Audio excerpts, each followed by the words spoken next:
mengenai almarhumnya Profesor Dr. Didi dihubungkan dengan hukum kekekalan energi religi. Kemudian di video terakhir dihubung-hubungkan dengan perilaku-perilaku guru, perilaku orang tua dan masyarakat dalam mengentaskan permasalahan-permasalahan dengan niat ibadah tentunya. Apakah itu guru atau bukan guru, sama saja.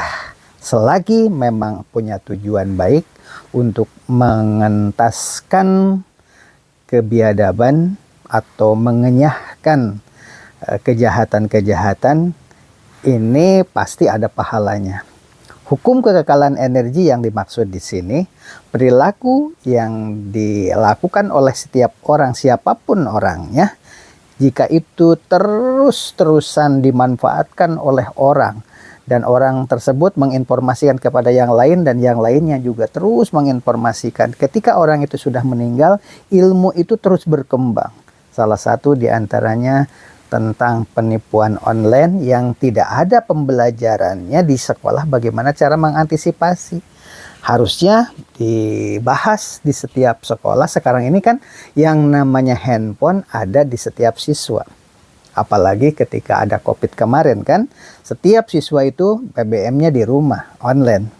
Itu dengan sendirinya banyak sekali peristiwa-peristiwa yang direkayasa oleh oknum-oknum tertentu dengan bukti bahwa dia sudah menerima hadiah, kemudian seolah-olah dikontak oleh orang tua yang ada di luar kota.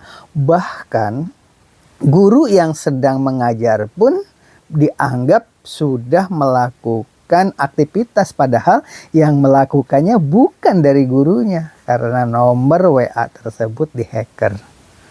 Nah, hal seperti ini kan harus dikupas, harus dibuka biar siswa-siswa tidak ada yang jadi korban. Lebih parahnya lagi, di dalam video sebelumnya ada 2 guru yang belakangan bulan-bulan ini kena tipu yang lumayan spektakuler angkanya, membuat orangnya terpuruk. Nah, Kang Didi, almarhum profesor dari UPI itu, dia sudah memberi tauladan kepada generasi muda, kepada para guru di alumni SPG pada saat itu, bahwa ilmu yang dia terapkannya itu berdasarkan ilmu religi. Bukan cuma penampilannya saja yang berjenggot, dipelihara, syar'i, bukan itu. Tetapi dia bercerita bagaimana persaingan di dalam dunia kerja, termasuk di universitas itu sendiri. Orang kan taunya kalau ITB, Unpad, UPI itu ya satu badan, satu organisasi seperti itu saja. Tetapi ketika berbicara dengan Profesor Didi, berbicara bagaimana persaingan di dalam itu ada kubu-kubu tertentu dan dinilai itu positif, ya, kompetisi sehat begitu. Dan pada akhirnya yang kalah atau yang menang, yang dianggap oleh dia berhasil itu adalah yang dekat dengan Allah Subhanahu wa Ta'ala. Manusia itu hanya berusaha, Allah lah yang menentukan. Walaupun konsepnya bagus, dinamikanya berkembang sedemikian rupa, tetapi kok seperti ada kecurangan-kecurangan. Ternyata itu semuanya bisa mencerdaskan anak bangsa. Kalau ada persaingan-persaingan, apalagi besok tahun 2024 ya, seperti halnya zaman Pak Prabowo dengan Pak Jokowi di pemilu yang lampau. Di akar rumput kan terus saja sampai sekarang juga masih ada istilah cebong, kampret, dan masih terus bergejolak. Sampai saat ini, padahal Pak Jokowinya itu sudah merangkul Pak Prabowo, orang Prabowo-nya sudah setuju, bahkan sudah melaksanakan tugas sebagai Kemenhan. Bahkan sekarang Pak Prabowo juga didukung oleh Pak Jokowi walaupun partainya mengusung Pak Ganjar.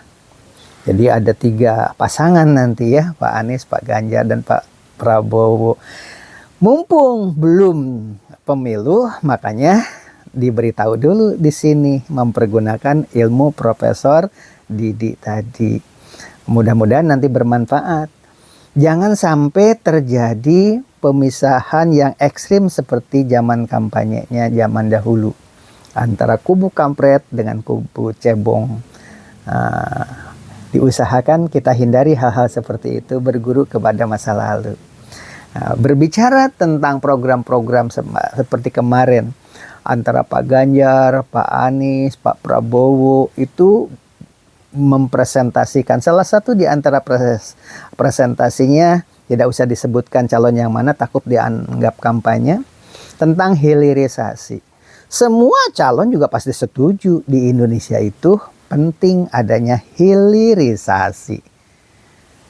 Yang dibahas diantaranya tentang nikel, ya, smell hektar, kemudian di Freeport juga sama, bahwa kita sekarang sedang berupaya untuk hilirisasi. Dan ternyata Eropa bergejolak, marah ke Indonesia, berarti benar. Kalau kebijakan negara kita itu diteror oleh negara-negara luar, berarti kita itu benar. Tapi kalau kita itu kemungkinannya banyak sanjungan, oh Indonesia hebat dan sebagainya, ada kemungkinan kebijakan kita itu menguntungkan mereka. Dan boleh dikatakan itu strategi mereka kalau memuji-muji kita. Nah sekarang pemerintahan Pak Jokowi dengan adanya Freeport yang dirubah kebijakannya, sistemnya sedemikian rupa, itu kan smell hektar untuk nikel, itu membuat gejolak Eropa sampai mengajukan ke pengadilan. Berarti ada kebijakan Indonesia yang tepat sasaran. Memang harus berani seperti itu. Nah, Profesor Didi berbicara tentang persaingan-persaingan di dalam tahta dan jabatan. Tampaknya dia tidak ambisius. Ambisi ada, tapi tawakal tu Allah, hanya berusaha saja. Ini salah satu contoh hukum kekekalan energi yang dimaksud. Jadi apapun yang terjadi di dunia ini harus dikupas di kelas, disampaikan kepada anak berdasarkan teori-teori ilmu pengetahuan sekuler, diberikan juga, didampingi juga dengan ilmu religi. Sebagai bahan gambarannya, saat ini yang namanya hacker di mana-mana.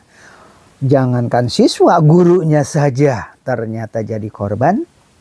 Jadi gurunya yang harus dibenahi dulu. Guru digugu dan ditiru. Sampai ada yang berkomentar, jangan mengaku guru dulu deh jika melarang merokok tapi gurunya sendiri merokok. Ini salah satu contoh. Kepala sekolahnya merokok, gurunya merokok, walaupun sembunyi-sembunyi tetap saja ketahuan kan. Lebih baik memberi contoh tauladan terlebih dahulu. Seperti Profesor Dr. Didi. Itulah yang dimaksud dengan hukum kekekalan energi. Energi yang diberikan, yang dicontohkan oleh kita, memberikan saran, memberikan contoh, itu nanti menular kepada yang lain. Begitu juga ditularkan, terus menular kemana-mana dan tiada henti. Orangnya sudah almarhum seperti Kang Didi saat ini. Beliau sudah almarhum dan sudah dikebumikan. Tapi ilmunya masih kita bicarakan. Inilah hukum kekekalan energi. Demikian. Wabillahi taufik wa hidayah. Wassalamualaikum warahmatullahi wabarakatuh. Salam kekekalan energi.